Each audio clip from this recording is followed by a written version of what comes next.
جاء من مدينة الناصرية قاصدا البصرة لزيارة أخواله في قضاء الزبير والبحث عن فرصة عمل. إنه ماجد الرجل الساعة، هكذا يسمونه هنا، لأنه يحمل في رأسه ساعة ربانية تمكنه من معرفة الوقت بالدقيقة والثانية من دون الاعتماد على حركة الشمس والظل. وبالرغم من أنه أمي لا يقرأ ولا يكتب، إلا أن الناس في الشارع ورجال الشرطة والموظفين يضبطون ساعاتهم وحركتهم على رأس ماجد. بالليل ودوا عليه المحافظ، قال خلينا نختبرك شنو انت، نشوفك شلون تعرف الوقت. نصلي قاعد انا بس ساعه، قلت له بالحدود نص، قال شنو انت ماتيك؟ ودوا عليه لمن بالليل قبل على قال اختبروني بس ساعه، خلونا 7 ايام غرفه ظلمه. نصلي بس ساعه، قلت له بساعه ب3 ايام، قال شنو كمبيوتر؟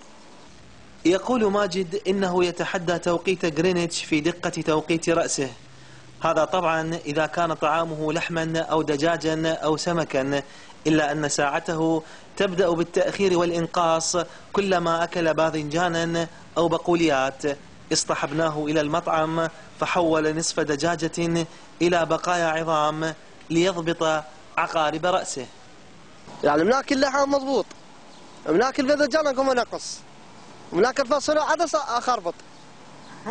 يعني ايش قد الفرق يصير عندك؟ يعني انقص 3 دقائق 4 بساعة هسه 11 الا 8 دقائق.